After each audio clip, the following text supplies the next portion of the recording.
ಅಂತರ್ಜಾತೀಯ ಯುವತಿಯನ್ನ ಯುವಕ ಪ್ರೀತಿಸ್ತಾ ಇದ್ದ ವಿಚಾರಕ್ಕೆ ಸಂಬಂಧಪಟ್ಟಂತೆ ಕೊಲೆಯಲ್ಲಿ ಇಡೀ ಪ್ರಕರಣ ಅಂತ್ಯ ಆಗ್ತಾ ಇರೋದು ಗೊತ್ತಾಗ್ತಾ ಇದೆ. ಮಗಳ ಸಹವಾಸ ಬಿಡುವಂತೆ ಯುವತಿಯ ಪೋಷಕರು ಎಚ್ಚರಿಸಿದ್ರಂತೆ, ಬಿಕಾಸ್ ಜಾತಿ ಬೇರೆ ಅನ್ನೋ ಕಾರಣಕ್ಕೆ. ಅದೇ ಸೇಡಿನಿಂದ ಪ್ರಿಯತಮಿಯ ತಂದೆಯನ್ನ ಕೊಚ್ಚಿ ಕೊಲೆ ಮಾಡಿರುವಂತಹ ಘಟನೆ ನಡೆದಿದೆ. ಮಚ್ಚಿನಿಂದ ತಲೆಗೆ ಕೊಚ್ಚಿ ಕೊಲೆಗೈದಿದ್ದಾನೆ ಪ್ರವೀಣ್ ಕಾಂಬ್ಳೆ ಅನ್ನುವಂತಹ ಅಕ್ಯೂಸ್ಡ್ ಅನ್ನೋದು ತಿಳಿದು ಬರ್ತಾ ಇದೆ.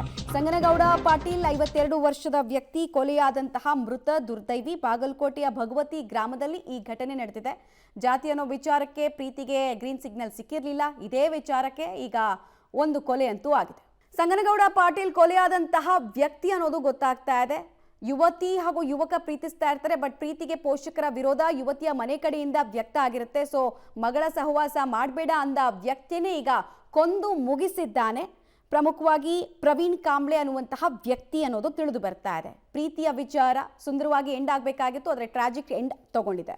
ಬಾಗಲಕೋಟೆ ಗ್ರಾಮೀಣ ಪೊಲೀಸ್ ಸ್ಟೇಷನ್ ವ್ಯಾಪ್ತಿಯಲ್ಲಿ ಬರ್ತಕ್ಕಂಥ ಭಗವತಿ ಗ್ರಾಮದಲ್ಲಿ ಸಂಗನಗೌಡ ಶಂಕರಗೌಡ ಪಾಟೀಲ್ ಎಂಬವರಿಗೆ ಪ್ರವೀಣ್ ಕಾಂಬ್ಳೆ ಎಂಬವರು ಮಚ್ಚಿನಿಂದ ಹೊಡೆದು ತಲೆ ಮತ್ತು ಭುಜಕ್ಕೆ ಹೊಡೆದು ಕೊಲೆ ಮಾಡಿರ್ತಾರೆ.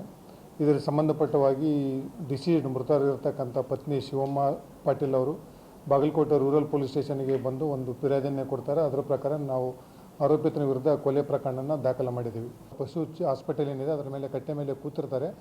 ಅವನೊಂದು ಬೈಕು ಮೇಲೆ ಬಂದುಬಿಟ್ಟು ಅಲ್ಲಿ ಹಿಡಿದು ಕೈಯಲ್ಲಿರ್ತಕ್ಕಂಥ ಅದೇನು ಮಚ್ಚು ಇರುತ್ತೆ ಅದನ್ನು ತಗೊಂಡು ಹೊಡೆದು ಕೊಲೆ ಮಾಡ್ತಾನೆ. ಈ